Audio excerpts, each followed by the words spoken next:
morning, everybody. Oh, well, thank you. I didn't expect I was actually going to get an answer. Good morning. I'm Kayla Boyd. I first want to say thank you, everyone, so much for such a warm welcome. This is my very first Oyster South, and I hope that I keep coming back year after year because you guys are so much fun. And number two, I thought Wisconsiners were the party capital people. Last night, you guys did give us a run for our money. So, thank you. I'm a PhD student at Auburn University in the Crustacean and Molluscan Ecology Lab headed by Jim Steckel, who's sitting over there. I'm a molecular biologist, and so what I like to do is I like to take take these molecular assays and put them towards real-world applications.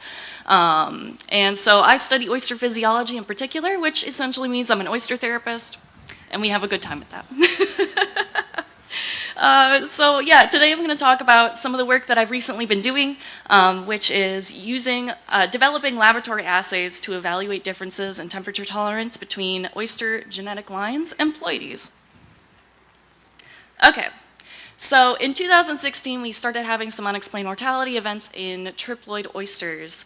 And the farmers had said they were triploids, and so Wadsworth et al. Set out diploids and triploids at 4 different locations, at Mobile Bay, Navy Cove, Grand Bay, and Dauphin Island.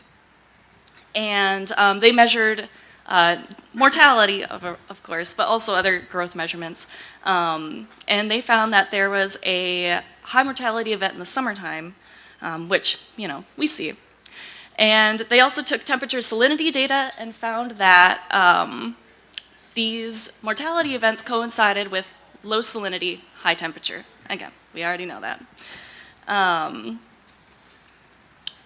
And so, part of our question is, sorry, I'm so nervous. Okay, so if high temperature and low salinity are causing higher triploid mortalities, then our big question is why? What could be the physiological differences between diploids and triploids that are causing these issues? And so right now in our lab, we do a lot of work with temperature, and so we decided the first thing that would be easiest to do is start with temperature, break down these 2 stressors into the 2 groups, figure out the individual influences of both temperature and salinity, and then we can combine them together. All of my words are so messed up. Okay, I blame Google Docs, that's the problem. And so to talk about why we're really focusing on temperature is we need to talk about ectotherms. And so aquatic invertebrates such as crayfish, mussels, oysters, they all rely on environmental temperatures to regulate their cellular processes. And so there's a direct relationship between temperature and energy demand of those individuals. So as the temperature increases, the energy demand of that animal also increases because they don't have the ability to regulate their internal body temperature like a mammal does, that kind of thing. And so what we do is, as we turn up the temperature, we see a graph that looks like this. So as temperature increases, energetic demand also increases until death, but, and mind you, the rest of this talk I'm going to refer to respiration rate as energetic demand, or vice versa, and that's our proxy. So respiration rate is the amount of oxygen that the animal is consuming per wet weight of the animal per hour. So as temperature increases, the metabolic rate also increases, but then we see something really interesting before death, and what that is that we actually see a break point. So as the temperature increases, they're no longer using that kind of energy. There's a break point and their energetic demand starts to decline, and we call this decline metabolic depression.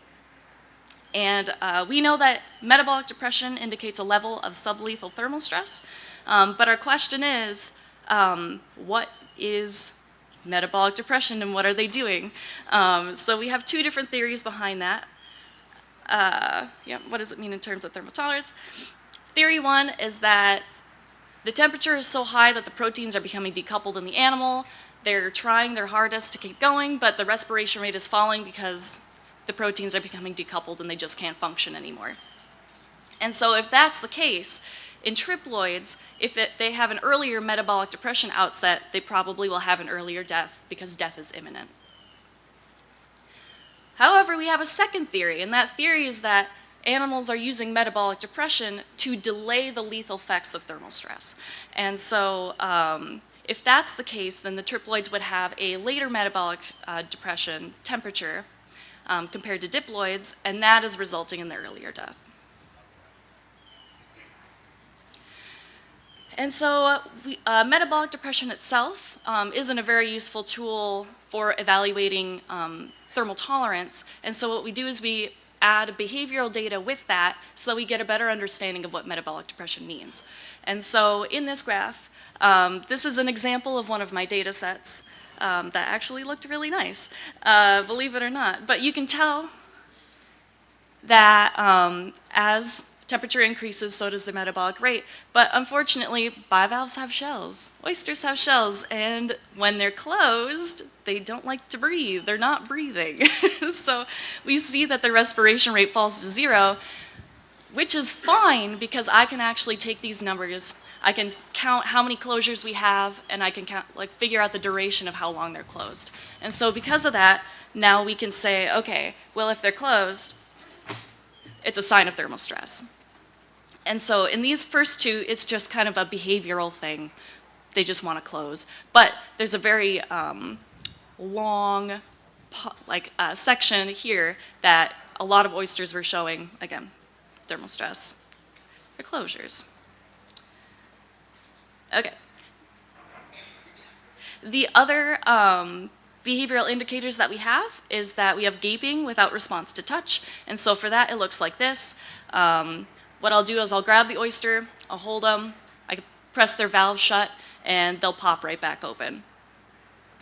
And the second one is that there's a lethal temperature as well, where the temperature gets so high, they just kind of give up the ghost, and the mantle tissue retracts, and that's that thin piece of tissue with the black ring around it. And they'll gape so wide you can see the gills. It's kind of bananas. And so the objectives of this study are, what are the linkages between metabolic depression and behaviors when the oysters are thermally stressed? Can we use these indicators as a way to compare sublethal thermal stress thresholds between diploids and triploids? And can differences in these indicators explain higher triploid mortality? And so the oyster lines that we're using at AUSL are the Louisiana laughed half-siblings. We will be expanding to other Ploidies or other lines, but for now we're starting with one and making sure that these assays work. And we specifically used half-sibling diploid and triploids because, as we just kind of spoke a little bit, tolerance is hereditary. We wanted to remove any weird, well, the diploids are less tolerant, but that's just because they have a different set of parents, that kind of thing. So try to nip that in the bud. And so for our behavioral assays, what we do is, science is both incredibly complicated and also sometimes very simple. We have a cooler that we fill up with water, put the oysters in the cooler, turn up the temperature, and touch them every once in a while and see how they react. Again, very simple sometimes.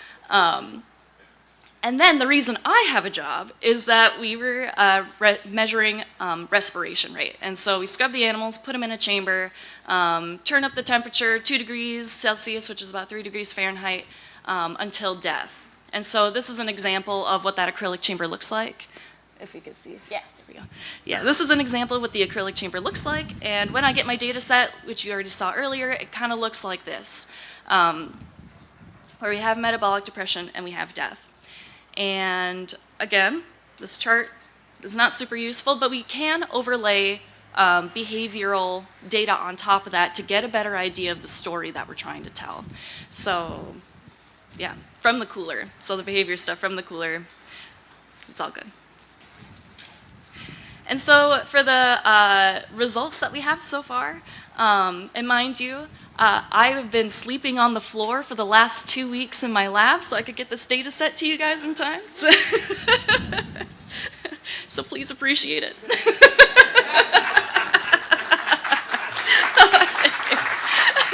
enough. Thank you. And so we get a data set that looks like this. And And so the question first is, which did the diploids or the triploids have lower metabolic depression temperature? The diploids had a lower metabolic depression temperature, which again, as I've been mentioning, is not particularly explanatory for anything until we start laying down the behavioral data on top. And so, the diploids had closed later than the triploids did, which was interesting. So they hit metabolic depression sooner, but they're showing behavioral signs of thermal stress later, which is interesting, I think, anyway. And then for our behavioral data, the triploids also started showing thermal stress earlier than the diploids did, and they also died 2 degrees Fahrenheit earlier than the diploids did. And so far, all this preliminary data we've been seeing is which ploidy is more tolerant of acute thermal stress in particular. So far, we've been seeing evidence that the diploids are more tolerant of acute thermal stress, which is, again, kind of what we're seeing in the field as well, so it's nice to validate that in our lab. And something interesting for me, being a physiologist, is that the metabolic depression temperature occurred almost 20 degrees earlier than the thermal behavioral signs of stress. And so because of that, because the diploids had a lower metabolic depression temperature, but a higher death temperature than the triploids did, or just in general from the other aquatic invertebrates that we've been testing, we think that oysters are using metabolic depression as a way to cope with thermal stress, so that they can delay the lethal effects and they can survive at higher temperatures. We've also done this on crayfish and mussels, and just for a comparison, the crayfish and the mussels die about 7 degrees after they hit metabolic depression, 7 degrees Fahrenheit. This is 20, so that's pretty amazing. They're fantastic animals. And so now that we've been examining these animals very closely in the lab, we have a established order of thermal stress behaviors that I can use for later assays when determining thermal stress between Ploidies and lions. So the first is that they hit metabolic depression. The second sign of thermal stress is that they close. The third sign of thermal stress is that they're gaping and no response. And the fourth sign is mantle tissue retraction / death, which I suppose is the most severe thermal stress that you can be with death. So acute stress patterns so far that we're seeing is that the metabolic depression temperature is lower in diploids than it is in triploids. The sublethal behavior temperature is lower in triploids than it is in diploids. And the acute lethal temperature is lower in triploids than it is in diploids. But we don't yet know about chronic lethal temperature, which is where Paul's information kind of comes in handy. But that is something we're going to be exploring later when I get some rest. So some main takeaways from this presentation is that the surface temperature regularly exceeds 95 degrees Fahrenheit out in the field, out in the farm, and this is above the initial invisible signs of thermal stress. That metabolic depression temperature occurs lower than 95 degrees Fahrenheit. So just keep that in mind, that once we start hitting these higher temperatures, your oysters are stressed even if you don't see it. And by the time you do see the visible signs of thermal stress, they're already really stressed out. So be gentle with them, be kind. And diploids appear somewhat more tolerant of acute thermal stress compared to triploids, but we do need to take more time with the data and see if these patterns continue to hold true. And physiological and behavioral assays may be a quick way to screen for differences in thermal tolerance between the ploidy and genetic lines. So like we were talking earlier with Paul's conversation about how it'll take a whole field season to get thermal tolerance, if I can run this assay in 2 days and know that the certain lines are just more tolerant to acute thermal stress, it'll save us a field season of looking at tolerance data. And so for future work, we're going to take a look at chronic thermal stress because they will hold those high temperatures for a long time. And we want to see between the ploidies what's happening and between the lines what's happening. We also want to see the salinity effects. So in hyposaline conditions, we want to know, is that enough? Is just low salt alone an issue, or is it the combination of low salt and high temperature that's really causing a big issue? And then we also have unexplained mortality events in the springtime, and so I'm going to be taking some time to kind of get at that question a little more, and one of those things might be food effects. So during the season, the quality and the seasonal availability of different algal species fluctuates, and so we're going to take more time and evaluate that next year. We're also going to take a look at family lineage effects that I've been talking about. Like I said, we've just been working with the LAFT Louisiana lines right now, but we are going to work with the Florida lines and some other ones that come up. And we'll talk later, Paul. I got and more. I've got so many more ideas. I've got a lot of time. It's just the question of, do I have the energy? And so our end goal of this whole project at the end of the day is to develop oyster lines that consistently produce more tolerant triploids so that we can get that seed out to you and we can reduce mortalities. I would like to thank the Steckel team, the Crustacean and Molluscan Ecology Lab. I also would love to thank AUSL so much. That's where I'm currently stationed, and they're fantastic people. And I'd like to thank the USDA for my funding. And this is my name. This is where I am. This is my email. I would love to hear your stories if I don't talk to you today. Please come find me. Please email me. It's ktb0025@auburn.edu. I really want to hear your stories, and I want to be able to try and explain some of the things that you're seeing out in the field in the laboratory. So, thank you.